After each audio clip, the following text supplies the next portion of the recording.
Hello, dear friends, and welcome to our... I will say that. Okay, you go. I've never said it before. Hello, dear friends, and welcome to our podcast dedicated to sight reading through the lens of historically informed performance practice. My name is Darina Blogina. And I'm Sebastian Mitra. And today we have a special guest. Another guest? Yes. So could you please tell about yourself?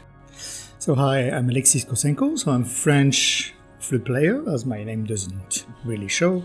French flute player and conductor, actually. And but I guess you meet me as in quality of flute playing, no? Yes, mostly. And what are you doing here in Basel? Well, I'm actually recorded with Gli Angeli, the group of from Geneva, conducted by Stephan MacLeod. I've recorded all Mozart flute concertos. Oh, very exciting. Very exciting. Very nice program. And are you enjoying Switzerland? I'm always enjoying Switzerland. We had a really nice week. We performed all the concertos already. So it's quite a nice way to restart musical life and concert life, I think, with Mozart concertos. And we had each program was given 2 times. One was also streamed live. And now we are under recording in Rien, in this hall just behind the hotel. So it's very comfortable conditions. And I think I do expect it would be a nice CD. Oh, when is it coming out? Actually, I don't have any idea. I suppose in half a year or 1 year, not more. Very exciting. They're usually quite quick. We'll be waiting. I think I just have to organize because I have many recordings in process and they shouldn't come out all at the same time. That's all. So you're really a special guest for us. Thank you very much. Why special? Because you're an important flute player in the early music field, and it's I think it's a great luck to meet you. And yes, I was excited before this conversation with you. Before you mentioned that you had because our podcast is dedicated to sight reading, and you mentioned that you have a teacher for sight reading you had when you were studying, apparently. Could you tell us more about that? Yeah, it was in the Conservatoire Supérieur de Paris, and there was a really nice teacher for sight reading. His name is Pierre-Alain Biget. He is a flute player from Orléans, I think. And I think maybe I saw him only 1 year, but he had always really nice ideas. Of course, there was kind of traditional sight reading, either, classical music or sometimes Baroque music on facsimiles already, which was kind of, even modern flute was actually quite very open-minded. Of course, more modern music, more challenging, but sometimes he would bring canon sonata, one of the Telemann canon sonatas. The ones that I have with me now in my backpack. Oh, lovely. So we can experiment that. And the idea was that we were 2 students. One would sight read with the music and the other one would sight read without the music. Brilliant. Just, listening to his partner and copying like a shadow. And that's extremely interesting and enlightening because then, nowadays when you play sight read or play in concert a trio sonata or any kind of duet with a partner, and you have to react to ornamentation or whatever. And I think that this idea of sight reading without the music, a canon, was extremely helpful for these two to become extremely reactive. You hear an ornament and within half a second you are able to copy it without thinking. Yes, that was my another question. Was there a strategy or a logical idea behind this method, how to sight read? What was his personal guideline? Well, I don't remember a strategy, but at least he was always trying to surprise us. And I can give you also another example. Once or twice he brought a conductor's score. I don't remember what it was, but so we had an orchestra score and he told us, play what you think you would hear. So, we had to, at first sight, to analyze a piece that we didn't even know, actually. It was not something famous. And imagine where the theme was, what would come out, and change clefs as well. So, yeah, that was. Do you sight read a lot in your professional life now? Yes. Yeah, I do. Because, Well, actually, I do side read sometime in concerts. Tell us more maybe, about that. well, it's not something that it would sound like it's not really serious, but it did happen that I had to side read in concert because I was replacing, and it's not only about side reading the notes; it's about analyzing and understanding exactly when it's an orchestra or in a small group, to understand what's your place, to also at first sight understand when you might enter without counting, just analyzing, the counterpoint, the fugue or whatever. And placing yourself in relation with the others. So that's also, you have all your radars, on, and it's a very nice experience. And I side read a lot also because as a flute player and as a conductor, I have to read and discover a lot of music to choose pieces for my next concerts. So I do read in many different circumstances. And sometimes when you read also a score, you have to read in different clefs. And I'm also used to read in old clefs because of, spending a lot of time with old scores from the 17th century and so on. Maybe a small change of topic, but as a conductor, what is your relationship with the orchestra as also being an orchestral musician? Well, it's a nice relationship, of course. No, I think it's very, well, I'm not unique to be a conductor who has experience of being inside the orchestra, but I mean, to be in the orchestra as well. Yeah, I do. Well, maybe less and less now because I have less time for it. But I mean, first of all, you know the psychology of the musicians inside the orchestra, but you also know what yourself as an orchestra musician you would need and expect from the conductor. And for me, it's always a very important thing to remember when I conduct. Actually, what is useful, what is welcome, what kind of attention. I can give a little example. When the conductor sometimes trusts the musicians and stops conducting because actually there is no risk during a while, and he can stop beating the time because the car is driving by itself. So there is in this moment always a very nice moment of trust, and the musicians, they actually react nicely because they feel the trust from the conductor. So you have a first effect, which is the orchestra actually plays in a new way and with some pride. Okay, we are trusted. And then the second step is when the conductor starts conducting again, because then it might be that there's something important and we have to pay attention. So you have a new type of energy and concentration. So that's also something very nice. And if I dare to do it, it's also because I know from experience, from being inside the orchestra, how myself I would react to that. That's very useful. Mm-hmm. How did you become a conductor and a flute player? Actually, I started music because I wanted to be a conductor at the age of 4. Even before I was 4, I think, because I was fascinated by concerts that I could see on TV, and my parents are not musicians, but they were music lovers always. And then they explained me that I had to be, first of all, to learn one or many instruments to become a conductor. So at the age of 5, I was given a choice between a few instruments that my parents could afford buying, and flute was among those ones. So, yeah. And I think after just 2 or 3 months spent on the flute, I just wanted to be a flute player, and I forgot my dreams of conducting. And that eventually came back, some 15 years later, so when I was 20. And I had, actually it started in Poland because I had started a collaboration with a very nice Baroque orchestra there called Arte dei Suonatori, based in Poznań. And they invited me to play first in the orchestra, and then they offered me to play a first program of concertos, which was CPE Bach concertos.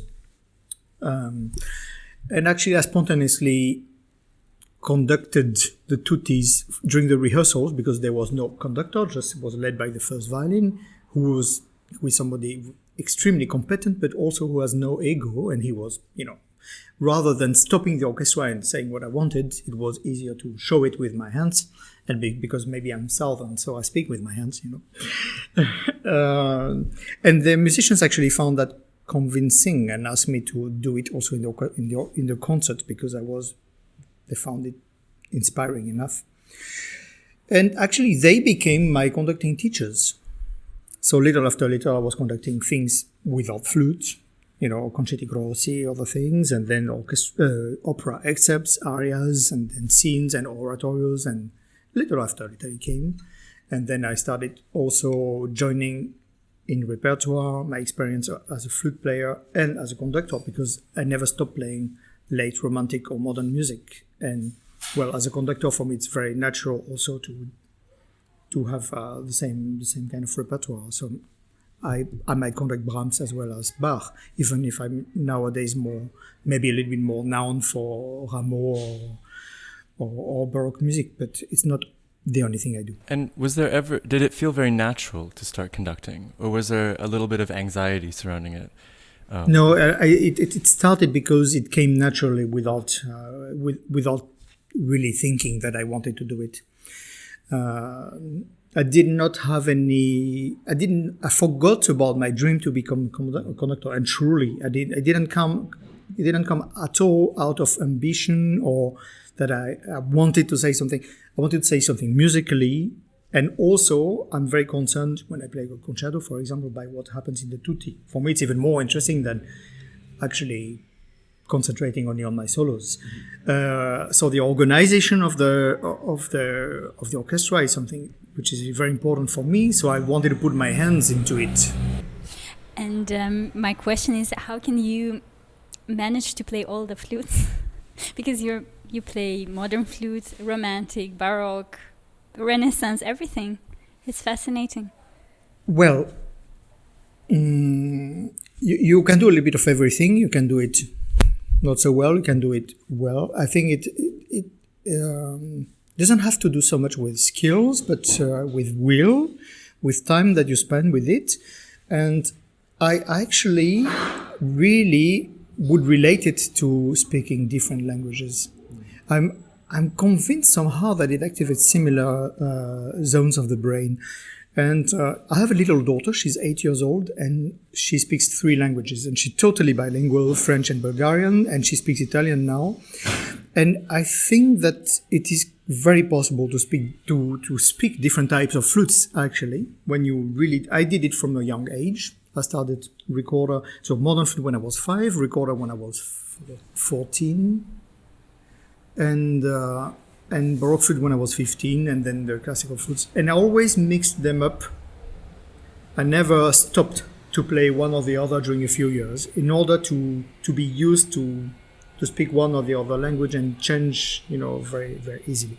But what is very important for me is to go in each flute language that I went into, to go deep into it. Is it difficult for you to switch from one flute to another?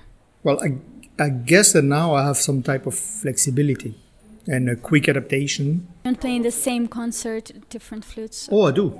I do. Modern flute and Baroque, for instance. Yeah, it happens very, very often. And sometimes I also do kind of solo recitals with like 15 flutes, playing kind of history of the flute, Well, that's a challenge, but it's actually not a challenge technically, but it has more to do with the time you need to adapt sound-wise and, for the... then actually when you play such a short amount of time on each flute, then you start feeling really well when the piece is already finished and you have to switch to another flute. But actually this kind of exercise gave me some flexibility. It's not an ideal, of course, to be changing flute 15 times in a concert. It's just for the kind of documentary interest for the people to discover. Then, of course, I also like to do one concert on one flute and be really ideally precise on it. I think we should probably wrap it up. Yes. Yeah. Thank you very much. Thank you. Alexis. You're welcome. Thank you. Enjoy your recording. Thanks a lot.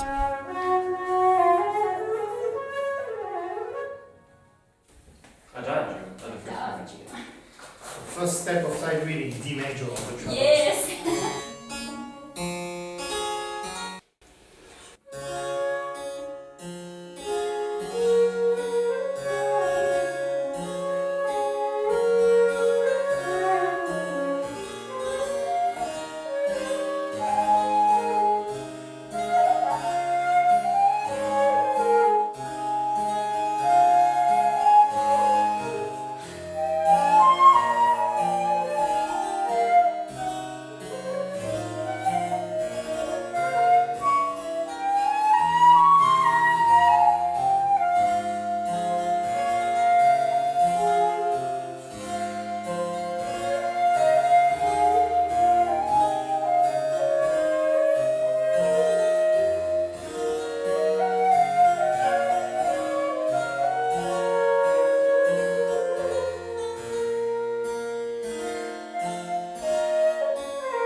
hybrid. Should we be pitiless and do a tempo that immediately makes sense musically, or should we be careful to each other and give us a chance in a slower, in a careful tempo? That's always something that I would rather go for the first option. Yeah, that's right. Well, maybe not in every circumstance, but.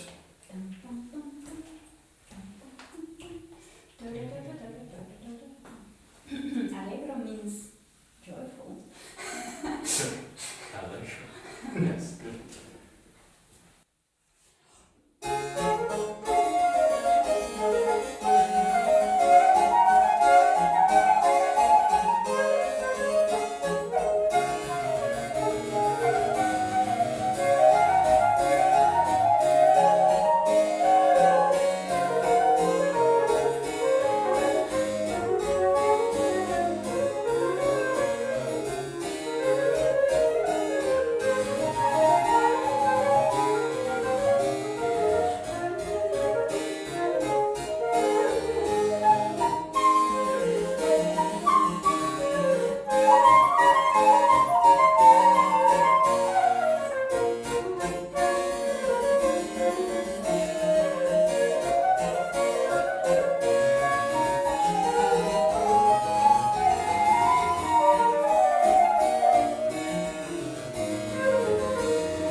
in the middle.